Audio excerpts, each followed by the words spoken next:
Hi friends, welcome to my channel. आज 8 फरवरी। आज Hindu news पर कोई इम्पोर्टेंट आर्टिकल हम डिस्कस करेंगे। आज से हमने एक नया चालू किया है। आज का जो लेटेस्ट टॉपिक है उसके ऊपर हिंदू न्यूज़ ने कुछ क्विज उन लोग पब्लिश करते हैं। लेटेस्ट एक इम्पोर्टेंट क्विज उन्होंने दिया है जो बहुत इंपॉर्टेंट, तो बहुत रिसेंटली आया था। एक्चुअली रिसेंटली जो इस स्टेट का जो फाइनेंस मिनिस्टर उनका बजट पेश किए थी, उसके ऊपर इस पोर्ट का जो है सी पोर्ट का बारे में बातचीत चल रही थी। बातचीत इसके ऊपर काफ़ी दिन से चल रहा है, इसका वर्क भी चालू है। ठीक है, बताया जा रहा है क्वेश्चन जो है विजिंजम सी पोर्ट इज इन हुई स्टेट। विजिंजम सी पोर्ट कौन से स्टेट में? चार ऑप्शन है। विजिंजम सी पोर्ट एक बहुत इंपॉर्टेंट है इंडिया के लिए। क्यों इंपॉर्टेंट है, बहुत अच्छी तरह समझ लीजिए। इंडिया का पास जो है 12 पोर्ट है, ठीक है, लेकिन एक भी मेगा पोर्ट नहीं। मेगा पोर्ट मतलब जो लार्ज शिप जो है वो अनलोड करने के लिए इंडिया के पास उतना मतलब है पोर्ट नहीं है। तो इंडिया क्या करते हैं, कोलंबो हो गया या सिंगापुर हो गई, जहाँ पे अनलोडिंग करते हैं वहाँ पे जाके वेसल से लेके आते हैं। ठीक है, तो मैक्सिमम जो अनलोडिंग जो खर्चा है जो बाकी बाकी जो कंट्री से आते हैं उसमें खर्चा जो है इंडिया को जो है फॉरेन करेंसी में बेयर करना पड़ता है। एक्चुअली मेगा पोर्ट क्यों होता है? देखिए, मेगा पोर्ट होता है जो बड़ा शिप आएंगे तो डेप्थ होता है ना, सी का डेप्थ उतना चाहिए। डेप्थ होना चाहिए कम से कम 15 मीटर से ऊपर, 15 से 20 मीटर होना चाहिए। ये विजिंजम का सी पोर्ट का इसको कुछ फ़ायदा है, बहुत सारे बेनिफिट है। ठीक है, इसमें क्या है, इसका जो डेप्थ है 1 नॉक्टल में थोड़ा अंदर अंदर जाएंगे तो मतलब है 20 मीटर के आसपास, 18 मीटर है, उसको और भी बढ़ा जा सकता है, मतलब 20 मीटर तो उसका डेप्थ हो सकता है। इसमें क्या होगा, तो बड़ा शिप जो है यहाँ पे आप यहाँ पे अनलोडिंग कर सकते हैं। यहाँ पे जो मेगा सी रोड जो है हम डिटेल डिस्कस करेंगे, अभी नहीं बता रहा हूँ। मेगा पोर्ट जो है यहाँ से इंडिया का जो खर्चा है, जो शिपिंग कॉस्ट है वो बहुत ही कम हो जाएगी। जो फॉरेन करेंसी में ज़्यादा था, बाकी जगह कॉलम में होगा, सिंगापुर में अनलोडिंग करेंगे तो करेंसी उनको देना पड़ता था। ठीक है, एक कॉस्ट जो इंडिया का बहुत सारे कॉस्ट भी कम हो जाएगा, बहुत ज़्यादा फायदा होगा। चाइना में इसे बहुत इम्पोर्टेंट डेवलपमेंट किया है। इंडिया के पास ये विजिंजम पोर्ट अगर सी पोर्ट अगर चालू हो जाएगा, इंडिया के लिए मेजर अचीवमेंट होगा। ठीक है, और भी आगे ये चाइना इससे भी आगे है। अगर विजन सी हो जाएगा तो और भी चाइना का कम से कम बराबर तो नहीं, कम कुछ तो पार्ट इन्होंने अचीव कर पाएंगे। ठीक है, समझ गया है ना इसमें? तो इसका डिटेल हम एनालिसिस करेंगे, इसका फ़ायदा क्या है, इसका बेनिफिट क्या है, इसको इकोनॉमी में कितना फ़ायदा पड़ेंगे। ठीक है, वैसे भी तो ये तो 2015 से चालू है, ये प्राइवेट मॉडल में है। ठीक है, इसका सोचा जा रहा है 2024 दिसंबर तक इसका तो वर्क जो है चालू हो जाएंगे, ऐसा सोचा जा रहा है। तो आज का जो फर्स्ट आर्टिकल हमने जो है हिंदू का जो चालू करते हैं, इसको डिटेल हम डिस्कस बाद में करेंगे, लास्ट में करेंगे। आज का टॉपिक टोटल 5 टॉपिक्स है, बहुत इंपॉर्टेंट टॉपिक है। टॉपिक को हम एक बार सामारी, एक बार ब्रीफ एक बार देख लेंगे, डेली की तरह एक ब्रीफ देख लेंगे जैसे आपको समझने में आसान हो। हाँ, जिसको जल्दी देखना है, ब्रीफ समझना है, उसको समझने के लिए एक बार ब्रीफ, एक बार हार्ड टॉपिक का ब्रीफ एक बार देख लेते हैं। फर्स्ट एडिटोरियल एनालिसिस है, बताया जा रहा है जो है फॉसिल फ्यूल जो फेज आउट के बारे में बात कर रहे हैं। इक्विटी कंसर्न, फॉसिल फ्यूल के फेज आउट के बारे में काफ़ी डिस्कशन हुई। COP26 में जो बात हुई थी, COP26 में ग्लासगो में हुई थी। ठीक है, उसको COP28 में इसके बारे में बहुत सारी बात हुई थी। फॉसिल फ्यूल एक्चुअली जो बार बार बोलता हूँ, फॉसिल फ्यूल क्या प्रॉब्लम करता है? फॉसिल फ्यूल मेनली जो हमारा जो है ग्रीन गैस एमिशन करते हैं। ग्रीन गैस एमिशन क्या है? एक तो कार्बन डाइऑक्साइड हो गया जो मेजर है, मीथेन हो गया, सल्फर डाइऑक्साइड, बहुत सारे गैस है वो इसमें एमिशन करते हैं। एमिशन का प्रॉब्लम क्या हो, एक तो हेल्थ बेनिफिट होते हैं, हेल्थ जो है हेल्थ के अफेक्ट करता है। कार्डियोवास्कुलर डिजीज़ है, कैंसर है, बहुत सारी अस्थमा है, सांस रिलेटेड डिजीज का इम्पैक्ट करते हैं। ठीक है, दूसरी बात है इसमें क्या होता है, ग्रीन गैस एमिशन जो हमारा ग्लोबल टेम्परेचर इंक्रीज करता है, जो क्लाइमेट के ऊपर असर करता है। जो COP26 COP28 को भी इसके ऊपर काफ़ी चर्चा हुई थी। तो ग्लोबली ये डिस्कशन टॉपिक हुई थी, जो ग्लोबल में जो फेसिंग आउट, मतलब जो कोल जो एनर्जी में जो करेंगे फेस आउट करेंगे, मतलब फेसिंग आउट करेंगे, जो यूज नहीं करेंगे उसको। ठीक है, फेस डाउन करेंगे जो है जिसका यूज कम करेंगे, फेसिंग आउट जो है उसका यूज ही नहीं करेंगे। जो नॉन एफिशिएंट को जो एफिशिएंट एनर्जी चाहिए है, फ्यूल है, उसको फेस आउट कर देंगे। इसमें फ़ायदा क्या होगा? ठीक है, इसमें फ़ायदा ये हुआ जो हमारा जो ग्रीन गैस एमिशन है उसको रिड्यूस हो जाएगी, हमारा नॉन रिन्यूएबल एनर्जी को धीरे धीरे चलेंगे। ठीक है, ये सारी प्रोसेस है। अभी इसमें कुछ बहुत सारी इशूज़ है, ऐसे किसी को बोल देने से नहीं होगा, आप आपको यूज नहीं करेंगे। बहुत सारी कंट्री में जो इसके ऊपर डिपेंडेंट है। ठीक है, मतलब एक फॉसिल फ्यूल के ऊपर डिपेंडेंट है। ठीक है, ठीक, उसके लिए जो है उसका काफ़ी जो उसका जो पर कैपिटा इनकम बहुत पोर है, नंबर 1। इसका मेजर सोर्स ऑफ इनकम जो ये फॉसिल फ्यूल के ऊपर है। तो फॉसिल फ्यूल फेस आउट नहीं करना मुश्किल है।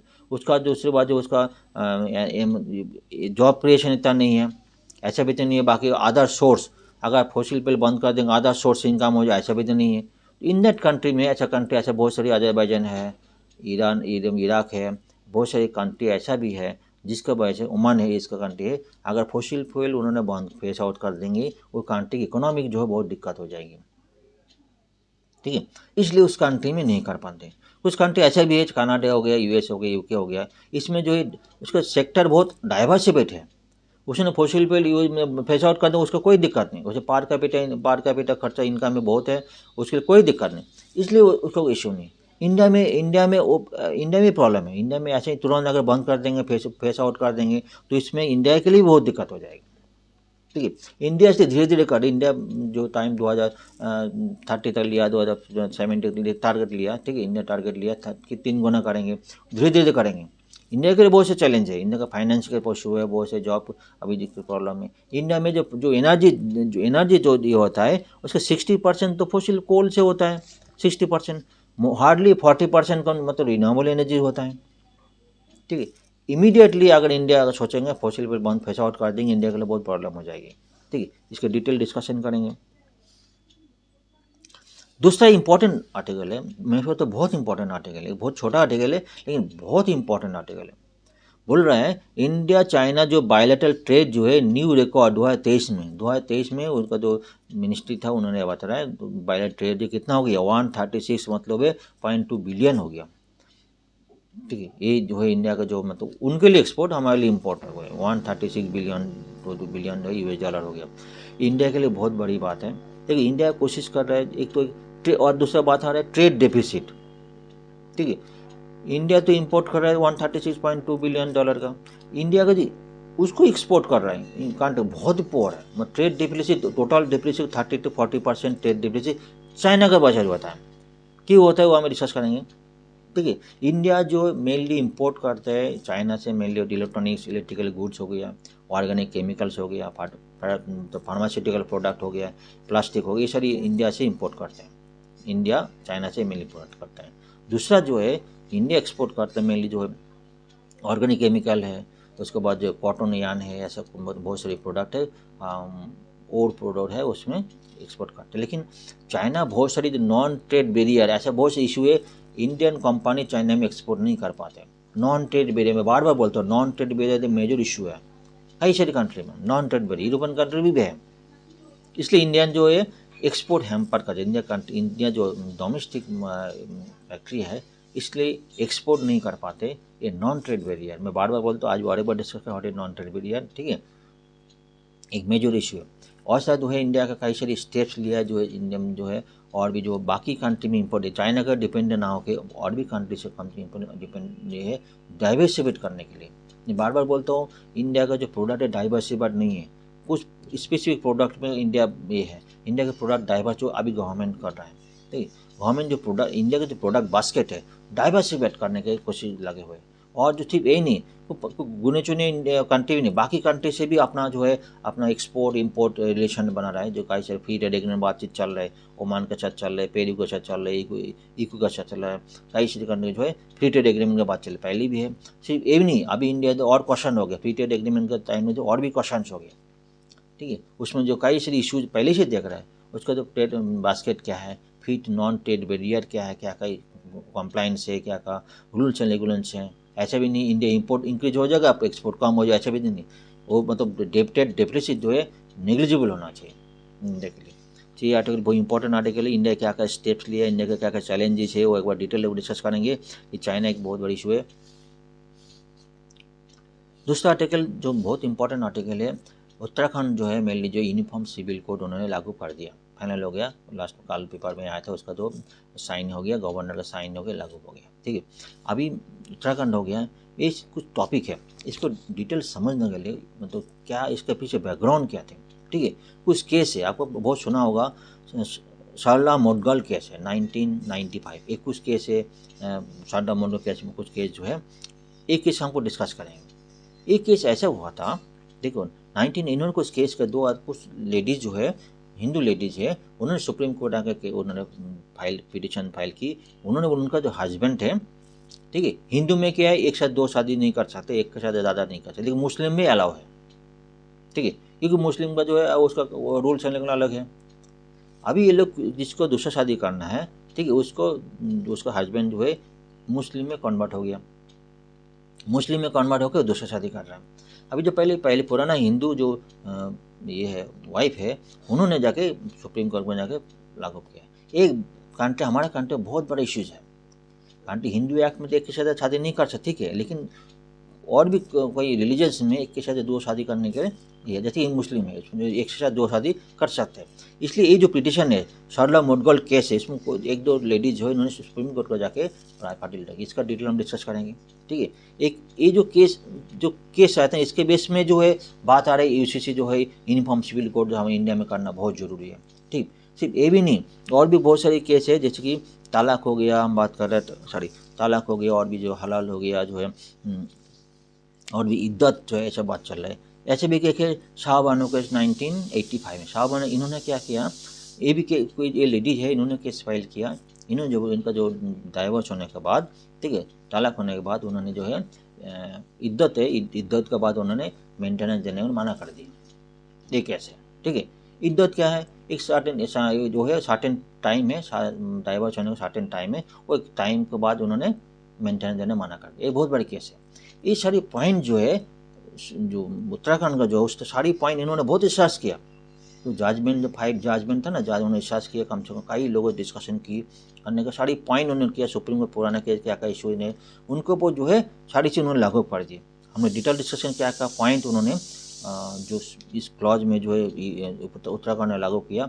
आपको एग्जाम के लिए बहुत इंपॉर्टेंट है, बहुत ध्यान से क्या पढ़ेंगे, क्योंकि पुराना केस क्या था वो समझ जाएंगे तो क्या जरूरी है वो आपको क्लियरिटी हो जाएगी। दूसरा इंपॉर्टेंट एक आर्टिकल है, ये बताया जा रहा है जो है तेलंगाना में जो है, जो कावेरी कृष्णा जो है, उसमें नालगोंडा एक जगह में जो है एक पिलर मिलेगा, 20 फुट टॉलर पिलर मिलेगा, ठीक है। पहले तो ऐसा बहुत सोचा था, इसमें जो है ट्रेड रूट जो है सी रूट, मतलब सड़क रूट बन रहा था, मतलब लैंड रूट छोड़ रहा था। अभी ये जो एक नया पिलर मिल गया, ठीक है, इसमें लाइट पोस्ट भी है, लैम्प पोस्ट भी है। उसमें ये बताया गया इसका जो है ऐसे एविडेंस भी मिले थे, उसका जो ट्रेड जो है वो सी रूट से भी होता है, ठीक है। ये एक बार को डिस्कस करेंगे, कब का है, क्या पुराना हिस्ट्री क्या है, डिटेल एक बार डिटेल से डिस्कस करेंगे। तीसरा रिटेल इन्फ्लेशन, अभी कल हम बात कर रहे थे। रिटेल इन्फ्लेशन जो है आरबीआई का जो MPC meeting, monetary policy meeting 6 फरवरी टू 8 फरवरी हो रहा है। हो सकता है आज खत्म हो जाएगा, कल उसका रिपोर्ट आ जाएगा, हमको मिल जाएंगे, ठीक है। रिटेल इन्फ्लेशन का बात करें, फूड इन्फ्लेशन इन बार जो डिक्रीज हो गया। जनवरी में क्या था, कम से कम 5% जो ईयर ऑन बेसिस, जो लास्ट ईयर जनवरी में, तो अभी जनवरी कंपेयर का 5% इंक्रीज हुआ। और दिसंबर में क्या था, दिसंबर करेंगे अब 12% इंक्रीज था, ठीक है। ये पॉइंट उन्होंने बताया। तो एक इसके इम्पैक्ट क्या करेंगे, क्या नहीं है, वो डिटेल डिस्कस करेंगे, ठीक है। आज का फर्स्ट आर्टिकल चलते हैं, ठीक है।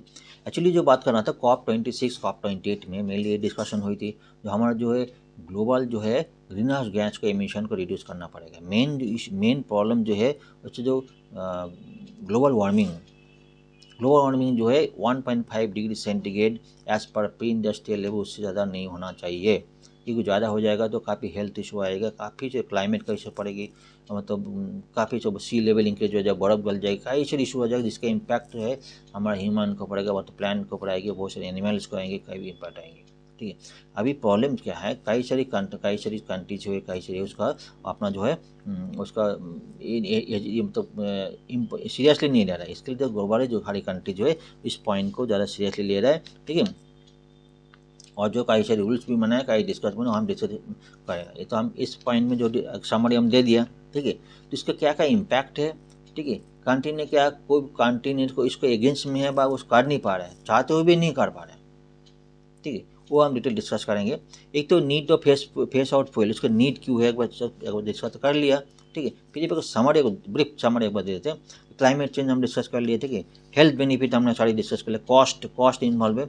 अगर ये तो रिन्यूएबल एनर्जी जो है, इसमें इनिशियल कॉस्ट तो ज़्यादा है, लेकिन बाकी रनिंग कॉस्ट धीरे धीरे कम हो जाएगा। इसको देखो, उसका बाकी तो कॉस्टिंग तो नहीं है, तो धीरे धीरे रनिंग कॉस्ट कम हो जाएगी, और उसका जो इम्पैक्ट जो क्लाइमेट को बिल्कुल नील है, ठीक है। लेकिन जो है इनकेस ऑफ जो फॉसिल फ्यूल जो उसको तो आप बात कर ही लिया, कोल यूज़ करेंगे उसको काफ़ी सारे इशू जाएंगे, उसको जो बर्निंग जो ग्रीन गैस एमिशन ज़्यादा होगा, कई हेल्थ बेनिफिट होगी, उसका कई सारी इशू जाएंगे। दूसरा इम्पॉर्टेंट टॉपिक है कोल अगर यूज़ करेंगे, कोल तो मेनली इम्पोर्ट होता है, ठीक है। इम्पोर्ट होने के बाद जब कोल यूज़ करेंगे इंडिया इम्पोर्ट डिपेंडेंस हो जाएगा, इम्पोर्ट के ऊपर डिपेंडेंस हो जाएगा। वायर अगर नॉन फॉसिल फ्यूल हम मतलब करेंगे, अगर रिन्यूएबल एनर्जी की तरफ जाएंगे, इंडिया कोल इम्पोर्ट नहीं कर, इंडिया खुद डिपेंडेंस धीरे धीरे हो जाएगी। कुछ दिन पहले ये बात चल रही जो हमारे प्राइम मिनिस्टर जो है रूफ टॉप सोलर एनर्जी के सिस्टम में 1 करोड़ फैमिली को देने के लिए बात हुई थी। इज वन ऑफ दी मतलब मेजर इनिशिएटिव ऑफ गवर्नमेंट, ये सक्सेस हो जाएगा तो आने वाला दिन में गवर्नमेंट और भी प्रोजेक्ट लाएंगे, ठीक है, और भी कुछ लाएंगे, इसमें और भी फ़ायदा होगा। और जो मेन जो चीज़ है इंपॉर्टेंट है उसके लिए, एक तो देखो पॉवर्टी लेवल इंक्रीज होगा, पॉवर्टी लेवल इंक्रीज होगा, जो खर्चा होता था गाँव में जो है पानी इलेक्ट्रिक पानी जो बहुत से बाई डिफ़ॉल्ट इम्प्रूवमेंट आ जाएगी, हर गांव में इलेक्ट्रिसिटी मिलेगा, पानी मिलेगा, बिजली दोनों सारी चीज़ बाई डिफ़ॉल्ट जो है उसका इम्प्रूव हो जाएगी, ठीक है। एनर्जी इंडिपेंडेंस के बाद बात होगी, हाउ मच जो है in electricity generation reliance on coal, coal के तो मेनली 60% को पेन अभी भी है, 60-75% अभी भी है, ठीक है। कोल को भी इमीडिएट कई चैलेंज है बहुत सारी ज़्यादा, इंडिया में कभी इमीडिएट में ट्रांसफर नहीं कर, जो कोल प्लांट है इमीडिएट बंद भी नहीं कर पाएंगे, ऐसे भी नहीं नया प्लांट अगर बंद भी अगर नहीं भी कर पाएंगे भी, ऐसे भी नहीं जो पुराना बंद कर देंगे भी नहीं हो पाएगा पॉसिबल, क्योंकि रिन्यूएबल एनर्जी में तो अभी तक सेल्फ डिपेंडेंट अभी भी नहीं हुआ। इंडिया कोशिश कर रहा है, अभी जो इंडिया टारगेट, अभी तो इंडिया जो कैपेसिटी है 180 गीगावाट का है, इंडिया कोशिश कर रहा है 2030 तक कितना करना है, 500 गीगावाट करने, बार बार बोलता हूँ, ठीक है। इससे बहुत सारी है स्टेप ले रहा है, बहुत सारे करना है, लेकिन इंडिया में बहुत से चैलेंज भी है, ठीक है। इमीडिएट नहीं ऐसा चला, ऐसा तो नहीं तो कुछ भी हो जाएगा तो 500 गीगावाट हो जाए, ऐसा तो नहीं, इनमें तो चैलेंजेस बहुत सारे वो हम डिस्कस करते हैं, ठीक है। फिर जो कोल एलिमिनेशन बाय ट्रीटी 2030 तक है, ट्रीटी तो है लेकिन फॉसिल फ्यूल का ही सारी इशूज़ भी है। तो COP26 COP28 में काफ़ी डिस्कशन हुई थी, net zero emission 2050 net zero emission, ठीक है। अगर फॉसिल फ्यूल यूज़ कम करेंगे तो नेट जीरो क्या होगा, रिन्यूएबल एनर्जी ज़्यादा करेंगे, फॉसिल फ्यूल यूज़ कम करो, कोल यूज़ कम करो, रिन्यूएबल एनर्जी ज़्यादा करो, इसमें क्या होगा जो नेट कार्बन एमिशन है रिड्यूस हो जाएगी, उसका ऊपर जो है क्लाइमेट का इम्पैक्ट बहुत रिड्यूस हो जाएगी। ग्लोबल हम टारगेट है ग्लोबल जो वार्मिंग जो है टेम्परेचर है 1.5 degree centigrade temperature as per pre industrial level में उसमें अंदर रखना है, ठीक है, ये अंदर आ जाएगी। मेन तो उसका मेन पॉलिसी ये तो है, ठीक है। कुछ कंट्री जो बात करें ना, कुछ कंट्री जो है सेल्फ डिपेंडेंट है, उसका per capita countries having less dependent on revenue and fossil fuel, उसके लिए बहुत अच्छा है। कुछ कंट्री ऐसा भी है they are more dependent on the employment fossil fuel sector, इसके लिए पार कैपिटा इनकम भी ज़्यादा नहीं है। और जो है अजरबैजान जो है, कॉन्गो, इराक, नाइजीरिया, ओमान, इसमें क्या है, एक तो देखो मेनली तो उसका कंट्री इकोनॉमी डिपेंडेंट करता है किसके ऊपर, फॉसिल फ्यूल के ऊपर, ठीक है। उन्हें फॉसिल फ्यूल फेज आउट कर देंगे तो बहुत दिक्कत हो जाएगी, कंट्री इकोनॉमी अपन जो है ख़त्म हो जाएगी। इन्हीं के लिए इम्पोर्टेंट नहीं है, इसके लिए जो है फॉसिल फ्यूल जो है फेज आउट करना पॉसिबल नहीं है, फिलहाल तो नहीं है। और जिसका जो प्रोडक्ट डाइवर्सिटी और भी ऐसा भी तो नहीं फॉसिल फ्यूल और भी ये है प्रोडक्ट, ये है ऐसा भी नहीं सेल आउट कर, ऐसा भी नहीं, ठीक है, सिर्फ फॉसिल फ्यूल को डिपेंडेंट है। इनके लिए तो बहुत प्रॉब्लम है, ग्लोबली प्रॉब्लम है, कुछ कंट्री के लिए ग्लोबली प्रॉब्लम हो रहा है, ठीक है। इसलिए तो COP28 में डिस्कशन हुई थी इसके लिए इस कंट्री ने जो इन्होंने फंड के लिए बात की थी, जो फंड अभी तक आया नहीं, बात करता हूँ।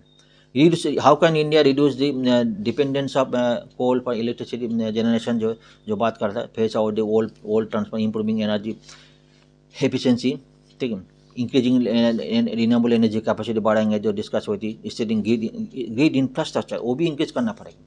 बहुत सारे जो है इन पर सिक्किम में जो होता है ना, बहुत सारे फ्लड हो चुका है, ऐसे जो प्लांट है, जो वाटर हाइड्रोपैड प्रोजेक्ट है, काफ़ी 2-3 प्लांट तो खराब हो गया था, ख़त्म हो गया, ठीक है। ये जो प्रोजेक्ट है, ठीक है, ये जो ख़त्म होने के बाद जो इसका जो प्लांट जनरेशन रिड्यूस हो गई थी, ये तो इंफ्रास्ट्रक्चर सबसे बड़ी बात है। इंफ्रास्ट्रक्चर एक बार लगाना, इन्हें सोच रहा था एक बार जो इंफ्रास्ट्रक्चर लगा दे ख़त्म नहीं, उसके बाद उसको मेंटेनेंस करना, रिस्ट्रक्चरिंग करना, ये भी बहुत इंपॉर्टेंट है, जो आने वाला दिन में बहुत इंडिया के लिए बहुत सोचने वाली प्रोजेक्ट है।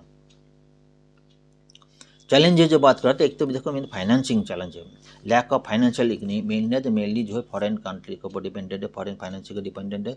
इंडिया के लिए इमीडिएट बेसिस में जो है रिन्यूएबल एनर्जी के ऊपर 100% ये करना इंडिया पॉसिबल नहीं है, ठीक है, वो इन्हें धीरे धीरे करेंगे। लैक ऑफ इन्वेस्टर बहुत पोअर है, ठीक है, लैक ऑफ ग्रिड इंफ्रास्ट्रक्चर इसको इंप्लीट करना है। Poor financial condition of the power distribution company, financial power distribution company, उसका फाइनेंस कंडीशन बहुत पोर है, कभी कोई नेगेटिव में चला जाते हैं। एक कोई इशूज इंडिया के लिए है तो धीरे धीरे वन बाई वन इंडिया कर रहा है, लेकिन फिर भी थोड़ा टाइम तो लगेगा इंडिया के लिए, ठीक है। एक कुछ पॉइंट है या आर्टिकल ले, चलो क्या करेंगे नेक्स्ट चलेंगे, ठीक है। नेक्स्ट आर्टिकल जो बात करता है उत्तराखंड में यूनिफॉर्म सिविल कोड लागू हो गया। कुछ केस एक बार डिस्कस करेंगे, इसके स्टडी में समझने के लिए आसान हो जाएगा। जो पहले 2-3 केस है जिसका आपको काफ़ी सुना होगा, आपका सिलेबस में भी है। तो सरला मोडकल केस जो बात कर रहा था, सरला मोडकल केस है। जो इसमें क्या हुआ था एक्चुअली, जो लेडीज़ लोग, कुछ लेडीज़ लोगों ने सुप्रीम कोर्ट में जाके पिटिशन किया, ठीक है। जो उनका जो हस्बैंड है, जो मतलब हिंदू है, हस्बैंड जो है उसको मुस्लिम में कन्वर्ट इसलिए गया क्योंकि उसको दूसरा शादी करना है। पहले तो एक शादी है हिंदू में ऑलरेडी शादी हो गया, इसके लिए जो है पहले वो अभी तक डाइवर्स नहीं हुआ, लेकिन दूसरा शादी करना है तो मुस्लिम कन्वर्ट हो गया, ठीक है। अभी क्या हो रहा है, जो पहले जो उसका साथ डाइवर्स भी नहीं हुआ, अब दूसरा शादी भी कर लिया इन्होंने, ठीक है। 1-2 केस ऐसा, 2 पिटिशन ऐसा भी हुआ जो सेम केस है, जो उन्होंने पिटिशन किया, जो उसका जो हस्बैंड है मुस्लिम में कन्वर्ट इसलिए हुआ क्योंकि उनका जो दूसरा शादी करना है, पहले डाइवर्स नहीं, दूसरा शादी करना है, कर लिया है, इसके वजह से उन्होंने पिटिशन किया। सुप्रीम कोर्ट ने इसके ऊपर राय दिए, जो है इसका जो बोला, जो पहले जो शादी है, जो सुप्रीम कोर्ट जजमेंट जो है, सुप्रीम जजमेंट था, ठीक है, जजमेंट ऐसा था, उसमें जो सोलह बोला, जो पहले जो शादी हुआ था वो वैलिड है, दूसरा शादी जो है अभी इलीगल है, क्योंकि पहले जो अभी शादी हुआ था वो में पहले जो वाइफ है अभी जीवित है, उन्होंने डाइवोर्स भी नहीं दिया, ठीक है। अभी उन्होंने दूसरा शादी ऐसे भी इलीगल है, तो इनमें सुप्रीम कोर्ट ने जजमेंट ऐसा दिया जो दूसरा शादी वो इलीगल है, ठीक है। अभी जो देखो यूनिफॉर्म इसमें क्या उत्तराखंड में क्या लिया, उत्तराखंड जो यूनिफॉर्म सिविल उन्होंने क्या दिया, जो पहले कोई शादी किया दूसरा शादी इलीगल बना दिया, ठीक है। दूसरा इसमें डाइवर्ट भी नहीं, ऐसे भी तो उन्होंने यूनिफॉर्म कर दिया, दूसरा रिलीजन में डाइवर्ट भी नहीं कर पाएंगे। अगर डाइवर्शन करने के बाद शादी भी करेंगे तो पहले जो उसको डिवोर्स लेना पड़ेगा, पहले जो पत्नी है वो उसके ऊपर डाइवर्स केस भी जा सकते हैं, मेंटेनेंस का भी अपना ये कर सकते हैं, अपना केस कर सकते, मेंटेनेंस के लिए केस कर सकते हैं। वैसे भी दूसरा शादी करना इलीगल है, ठीक है। इस केस के ऊपर उत्तराखंड जो उन्होंने एनालिसिस किया, ये जो केस है एनालिसिस किया, आप समझ गए होंगे। ये जो केस के ऊपर जो अभी जो रिसर्च करके बाद जो है जो लॉ उन्होंने यूनिफॉर्म सिविल कोड जो लॉ जो उन्होंने लागू किया है, तो बहुत जो केस का बहुत इंपॉर्टेंट चीज़ है, इम्पोर्टेंट लागू किया। दूसरा केस भी है, दूसरा आप समझ में आने आपको समझाने के लिए इकट्ठा हूँ। अभी क्या है कि शाहबानो केस में ऐसा किया है, ये लेडी क्या हुआ 1978 में उनका डाइवोर्स हो गई थी, ठीक है। डाइवोर्स होने के बाद जो है उन्होंने कोर्ट में जो पिटिशन किया, जो है मेंटेनेंस के लिए मांगी की, ठीक है। अभी क्या हुआ, मेंटेनेंस का मांग के उन्होंने क्या किया, मेंटेनेंस दे कितने तक 90 डेज के लिए। एक्चुअली मुस्लिम में एक होता है इद्दत बोल के, एक ये है इद्दत बोल के उसका कल्चर है, जो शादी होने के डाइवोर्स होने के बाद 90 डेज वो है इद्दत कैसे, उस टाइम तक लेगी उसको डाइवोर्स, उसका तो मेंटेनेंस खर्चा दिया जाएगा, ठीक है, ऐसा था, ठीक है। तो इन्होंने जो है उसके बाद देना बंद कर दी। उसके बाद उन्होंने सुप्रीम कोर्ट में जाके उन्होंने केस किया, सुप्रीम कोर्ट को राय सुप्रीम कोर्ट जज में नहीं दिया, जो जन नहीं उसको तो मेंटेनेंस पूरा देना पड़ेगा, उसका फेवर में जाके राय दी, ठीक है। अभी हुआ क्या है, उस टाइम जो कुछ पॉलिटिशियन ने इसके अगेंस्ट में बहुत जगह अपना जगह भावल बावल कर दिया, ठीक है। जो मुस्लिम जो पॉलिटिकल मौलवी जैसे देखो करेंगे, ये जो मुस्लिम कुरान के अगेंस्ट में है, अच्छा मतलब उसको मेंटेनेंस दे पाएंगे इद्दत के बाद, ठीक है, समझ में आ रहा, इद्दत के बाद मेंटेनेंस दे देंगे। इसके बहुत सारी उन्होंने पॉलिटिकल पॉइंट पर बहुत सारे हंगामे किए। उसके बाद कांग्रेस ने 1986 में एक कानून लेके आया, पास हो गया, जो है मुस्लिम को जो है जो सुप्रीम कोर्ट का राय था उसके ऊपर डायल्यूट कर दिया। उन्होंने ये बताया था जो है मुस्लिम का जो वुमेन जो है इद्दत पीरियड में था 90 डेज तक उन्होंने जो मेंटेनेंस दे पाएंगे, उसके बाद नहीं दे पाएंगे। एक केस था इसका, ठीक है। अभी इसका ऊपर जो है इसमें जो उत्तराखंड ने क्या किया, जो बोले जो है इद्दत हलाल, जो है हलाल इद्दत बहुत मतलब इलीगल घोषणा कर, नहीं चलेगा। इद्दत में कोई ऐसा कोई इद्दत हलाल नहीं है, ठीक है। हलाल मतलब क्या है, मैं डिस्कस करता हूँ, हलाल जो है दूसरे बार डिस्कस करता हूँ। हलाल ऐसा है उसको भी हलाल, दोनों मतलब उन्होंने लीगल घोषित कर दी। अगर मेंटेनेंस लेना है तो मेंटेनेंस ले पाएंगे, बराबर उसको मेंटेन देना पड़ेगा, बहुत टाइट शेड्यूल कर दिया। ये जो केस है जो बार बार के काफ़ी दिन से चल रहा है, ये केस कई दिन से यूनिफॉर्म सिविल कोड का मांग ही चल रहा है, ऐसा होना चाहिए कुछ, काफ़ी कई केस का ऐसा हो नहीं पा रहा है। ठीक है, ये केस उत्तराखंड से जो रिसर्च में बोल रहा हूँ, मैं केस टू केस बात कर रहा हूँ, जो आपको तो उन्होंने उत्तराखंड जो उन्होंने रिसर्च कैसे किया, जो जजमेंट जज तो रिसर्च किस बेस में किया। एक कुछ केस हुआ था ऐसा, बहुत से और भी सारे किए, तो उन्होंने क्या केस पकड़ा, बहुत सारे केस पकड़ा, उसको पूरे केस किया। एक और केस है शायरा बानो केस है, इन्होंने क्या किया, ये 35 लेडी है, उन्होंने जो है ट्रिपल तलाक दे दिया। ठीक है, ट्रिपल देने के बाद जो है इन्होंने जो है कोर्ट में जाकर फाइल की, कोर्ट से ये नहीं बोला, उन्हें बोला जो है जो ट्रिपल तलाक जो है, ठीक है, पॉलीगमी जो एक से ज़्यादा शादी करता है, निकाह हलाला जो है केस कुछ है, ठीक है, ये जो है कानून हमारा कानून के अगेंस्ट में है, उन्होंने केस में कर दिया।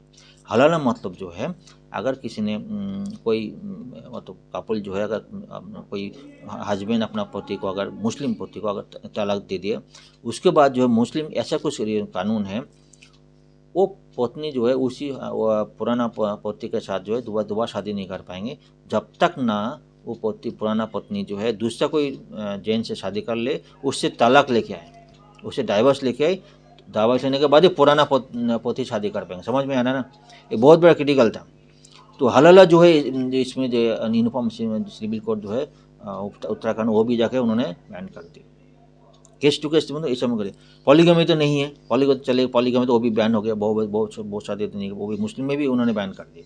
ये जो केस बता रहा हूँ, एक केस जो है केस टू केस जो है, इसके ऊपर जो है रिसर्च किया, इसके ऊपर जो है बहुत सारी एक्शन लिया गया। आप समझ में आएगा कितना ज़रूरी थी यूसीसी यूनिफॉर्म सिविल कोड के लिए ज़रूरी थी।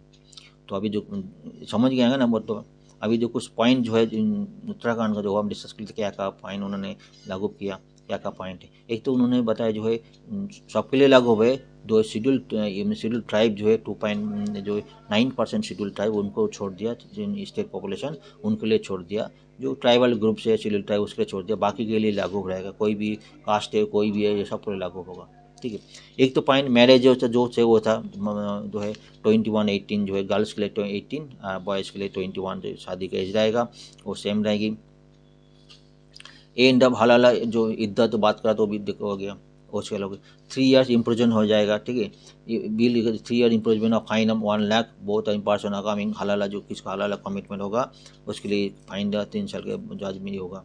Divorce and maintenance allowance, maintenance जो बात कर रहा था, डाइवोर्स एंड मेंटेनेंस वो भी लागू हो गया। ठीक है, माइग्रेशन एंड डाइवोर्स रजिस्ट्रेशन जो माइग्रेशन जो मैरिज एंड डाइवोर्स रजिस्ट्रेशन जो है इमीडिएट करना पड़ेगा, अगर नहीं करेंगे तो गवर्नमेंट का जो गवर्नमेंट से बेनिफिट है उसको नहीं मिलेगा। चाइल्ड कस्टडी, किसको चाइल्ड के डाइवोर्स होगा, चाइल्ड कस्टडी 5 साल तक मम्मी के मदर को बच जाएंगी। लाइव इन स्टार, किसको कोई कपल जो है कोई भी कपल जो लाइव इन स्टेशन कर उसको रजिस्ट्रेशन करना पड़ेगा, अगर रजिस्ट्रेशन नहीं करेंगे उसके लिए फाइन जाएगा, 3 महीने के लिए उसको जेल भी हो सकते हैं। फॉल्स इन्फॉर्मेशन के लिए जेल हो सकता है, फाइन भी हो सकता है। ऐसे कोई पॉइंट उन्होंने दे दिया।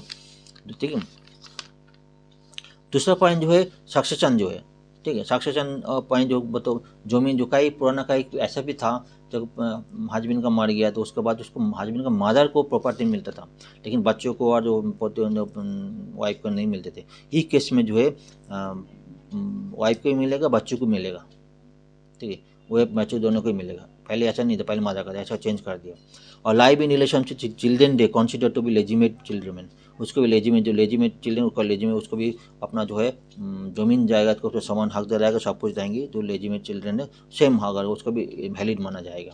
ठीक है, प्रॉपर्टी पे इक्वल प्रॉपर्टी राइट सब चिल्ड्रेन रहेगा, लेजिमेट चिल्ड्रेन को प्रॉपर्टी राइट इक्वल रहेगी। ठीक है, सारी कुछ उन्होंने सब कुछ जो पुराना गड़बड़ था सब कुछ ठीक कर दिया। ठीक है, तो ये कुछ पॉइंट है उत्तराखंड इसके ऊपर। हमने नेक्स्ट आर्टिकल चलते हैं। इसका पहले जो काफ़ी सारे डिस्कशन ऑलरेडी बहुत सारे डिस्कशन हमने कर लिया, कुछ पॉइंट थे, कुछ केस था डिस्कशन नहीं हुआ था, वो कुछ भी कर लिया हमने डिस्कशन।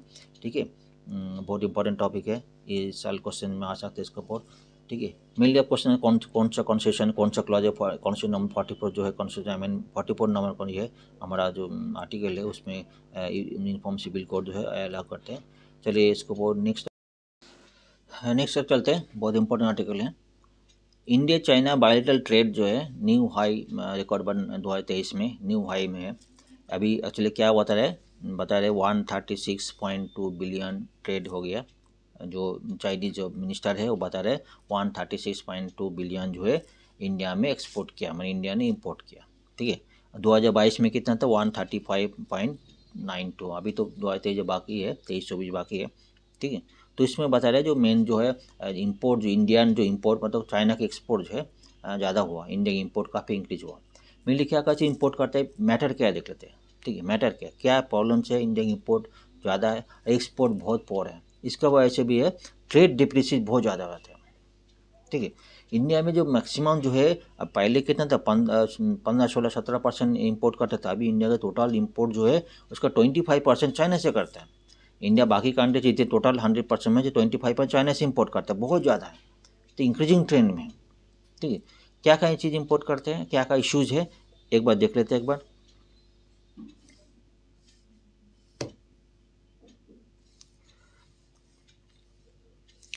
इंडिया मेनली क्या क्या इंपोर्ट करता है, मेनली जो इलेक्ट्रॉनिक्स इलेक्ट्रिकल गुड्स इंपोर्ट करता है, और जो फार्मास्यूटिकल जो प्रोडक्ट इंपोर्ट करता है, और जो है जो कंपोनेंट जो है, ठीक है, ऑर्गेनिक कंपाउंड उसके इंपोर्ट करता है। ये सारी प्रोडक्ट चाइना से इंपोर्ट करता है, जो हाईली वैल्यू एडेड है।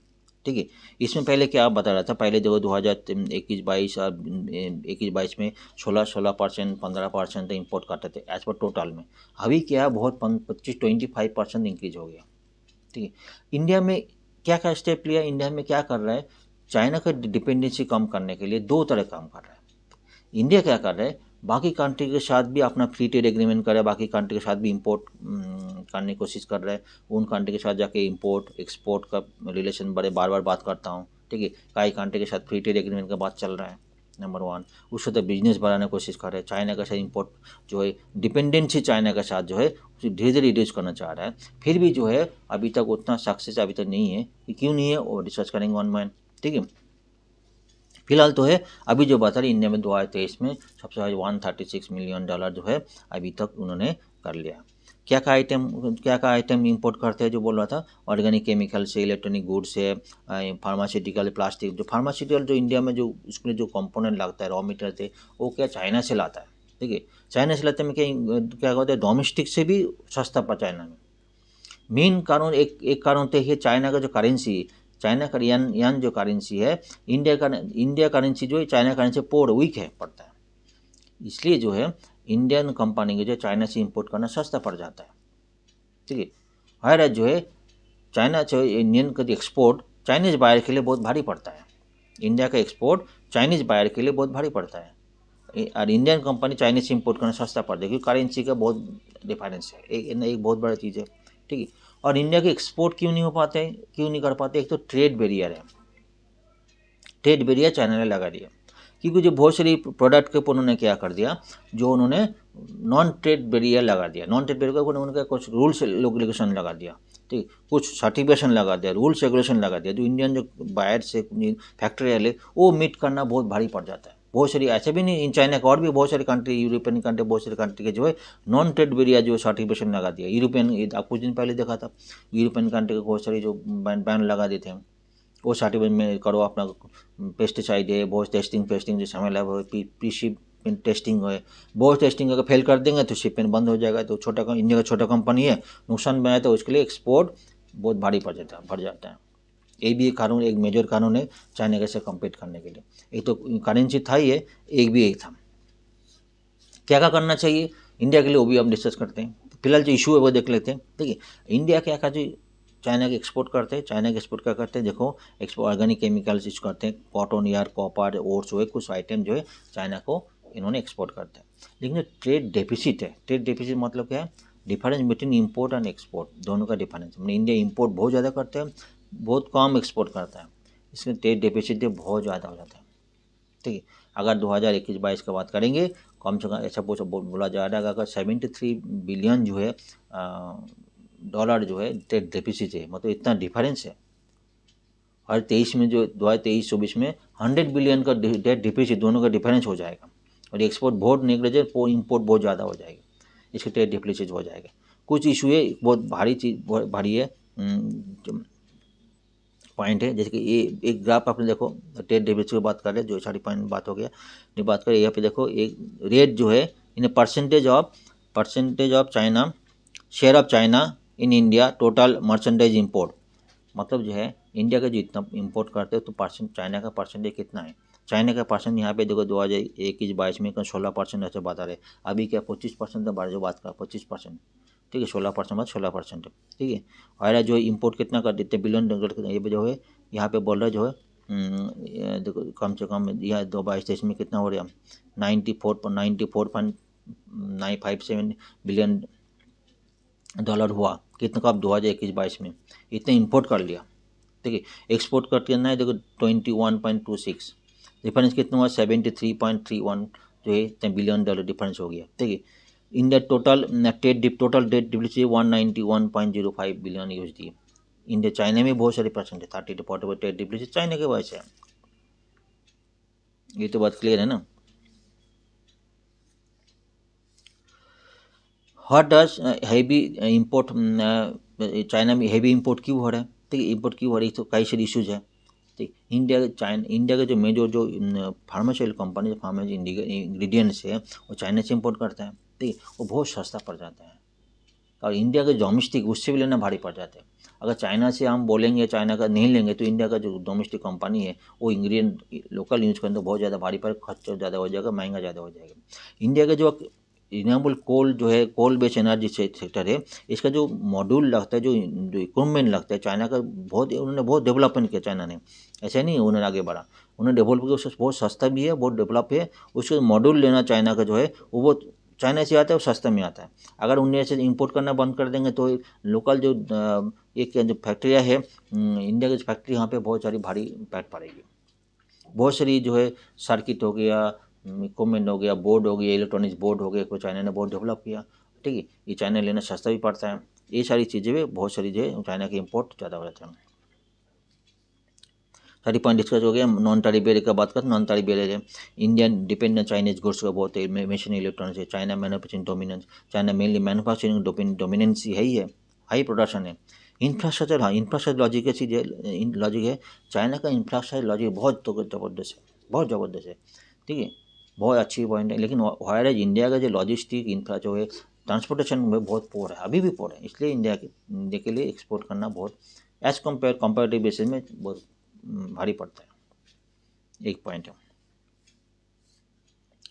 क्या चाहिए, बार बार बोलता हूँ, इंडिया का जो बास्केट है प्रोडक्ट बास्केट है वो डाइवर्सिटी होना चाहिए, ठीक है। एक्सपोर्ट अगर ये एक्सपोर्ट बनाना पड़ेगा, इंडिया बूस्ट एक्सपोर्ट, इंडिया का बास्केट जो मेनली कुछ फार्मास्यूटिकल प्रोडक्ट को कुछ पॉइंट को इंडिया मेनली डिपेंडेंट है, इंडिया का प्रोडक्ट बस और भी फॉर्चन इंडिया बनाना पड़ेगा। इसलिए बहुत सारी जो है मिनिस्ट्री लेवल काम हो रहा है, एग्रीकल्चर सेक्टर के भी डाइवर्सिफाइड करने के लिए बात चल रहा है, ठीक है। प्रोसेस फूड का बात चल रहा है, काफ़ी एग्रीकल्चर सेक्टर इंक्रेज करो, अलग अलग प्रोडक्ट बनाओ, अलग अलग सेक्टर में जाओ, ठीक है, ऐसा बात चल रहा है। और इंडिया का इम्पोर्ट डिपेंडेंसी जो है धीरे धीरे रिड्यूस करने की कोशिश कर रहा है, ठीक है। इम्पोर्ट डिपेंडेंसी, एक तो इम्पोर्ट डिपेंडेंसी कुछ दिन पहले बात कर रहा था, ये जो है देखो यूरिया का बात चल, यूरिया का जो हम सब्सिडी इंडिया में लिक्विड नैनो यूरिया डेवलप हो गया, बात कर रहा था। व्हीट इंपोर्ट जो है एक्सपोर्ट बंद कर दिया, व्हीट के इंपोर्ट सेल्फ डिपेंडेंट होना बात करना चालू कर दिया। एक्चुअली हमारा फार्मर्स जो है उसको हम मजबूत करेंगे ना, बहुत सारे सेक्टर हमारा जो इस वजह, कल भी हम बात कर रहा था जो हमारा जो 65,000 जो स्टोरेज फैसिलिटी इंक्रीज करना पड़ेगा। हमारे पास जो फूड ग्रेन है उसे रखने के लिए जगह ही नहीं, खराब हो जाता है। अरे चाइना ने बहुत इंप्रूव भी किया उन लोगों ने, उसको जितना फूड ग्रेन से हमसे ज़्यादा फूड ग्रेन डेवलप कर उतना रखने की जगह भी है। ये सारी सेक्टर में बहुत सारी लैकोना हमारे पास तो है ही, सारी सेक्टर हमको इम्प्रूव करना पड़ेगा। डाइवर्सिफाइड इम्पोर्ट्स, हमारा जो इम्पोर्ट जो बाकी कंट्री में जाके बाकी कंट्री और भी सॉरी जो कोशिश तो कर रहा है, ठीक है, कोशिश जाकर फ्री ट्रेड एग्रीमेंट कर रहा है, ओमान के साथ बात चल रहा है, उनके साथ यूके के साथ बात चल रही है फ्री ट्रेड एग्रीमेंट के लिए, पेरू के साथ बात चल रहा है, बाकी कंट्री में जा रहा है, उनके साथ इम्पोर्ट भी करेंगे एक्सपोर्ट करेंगे, बातचीत चल रहा है, लेकिन कितना सक्सेस हो रहा है देखते हैं।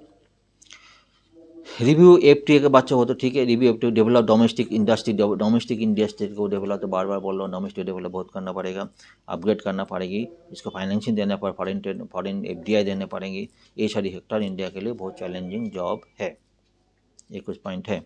नेक्स्ट आर्टिकल चलते हैं। नेक्स्ट आर्टिकल, एक पिलर मिल गया था, पिलर का हाइट कितना है 20 फीट हाइट है, 390 ईयर्स ओल्ड लैम्प पोस्ट इन नालगोंडा मिला था, कहाँ पे, ये तेलंगाना डिस्ट्रिक्ट में, तेलंगाना जो है वहाँ पे मिला था, नालगोंडा डिस्ट्रिक्ट है वहाँ पे मिला गया था, ठीक। कब मिला था 1635 साल में मिला था, ठीक है। इसका फंक्शन क्या थी, इसका फंक्शन जो है आर्कोलॉजिस्ट इसमें ऐसे उसने ऐसा स्टडी किया। एक तो मेन बताया जा रहा है इसका अंदर जो हॉलो है उसको तो लैम्प जला जाता है, इसके जो ट्रेड रूट है उसको इसको हेल्प करता है। ठीक है, उस टाइम जो है ऐसा कुछ रिटर्न में तो कैसे मिला नहीं, लेकिन उस टाइम 1635 को उस टाइम जो है कई सारी यूरोपियन जो है ट्रैवलर्स इसमें आए थे।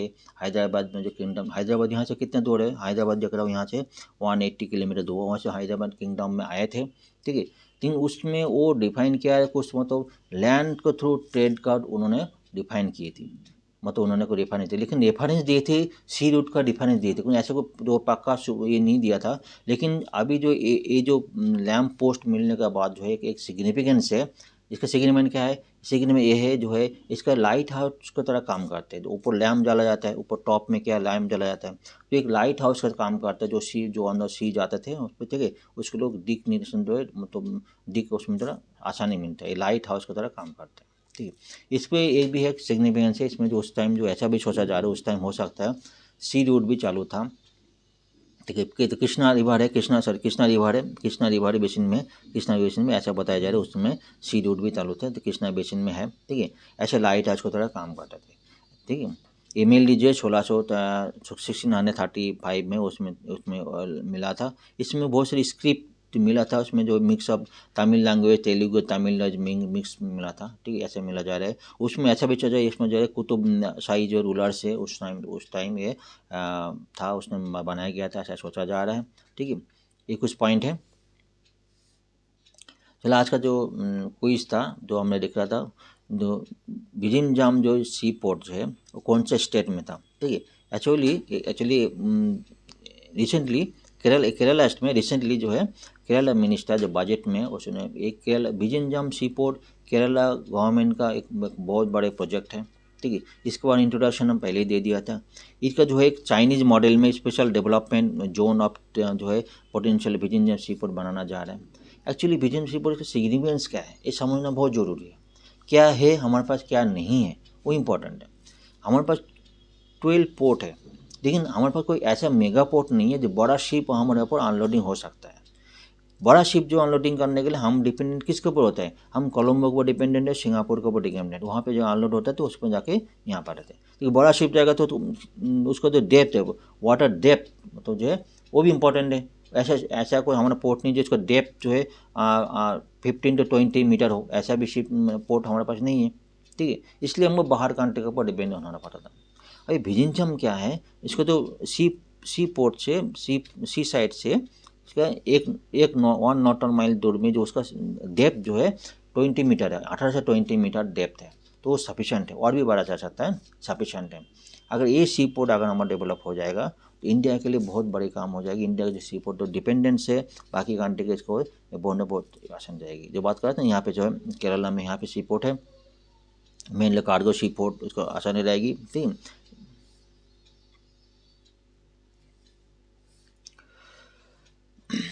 इसका शिप जो है कॉस्ट ऑफ कोलंबो सिंगापुर, ये जो दुबई जो इसका जो सी लाइन है उसको बहुत बहुत आसानी काम हो जाएगा। ठीक है,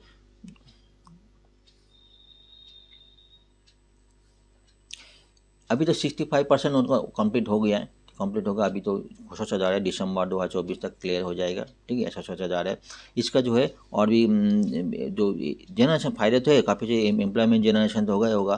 ठीक है, इंडिया का जो 75% Indian transshipment cargo handle two port outside India में हैंडल होता है।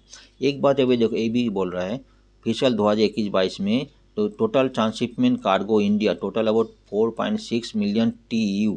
ठीक है, TEU मतलब 24 इक्विवेलेंट यूनिट, 4.6 मिलियन TEU हुआ था। बाहर कितना किया हुई, about 4.2 million TEU wire handle outside India, मतलब 90% ऊपर, 90% ऊपर जो है बाहर हैंडल किया। कितना तो फॉरेन हमारे करेंसी बाहर चला गया। अभी ये तो विजिंजम यहाँ पर यहाँ चालू हो जाएगा, सारी करेंसी हमारे पास जाएंगी। ये इंडिया का जो है एक बहुत बड़ी सी रूट डेवलप हो जाएगा। ये ग्लोबल जो पाथ रूट जो है उधर से लेके ईस्ट तो वेस्ट एशिया जो जाने कॉरिडोर है उसके लिए एक बहुत बड़ा जर्नी हो जाएगी। ये आज के लिए कुछ पॉइंट है।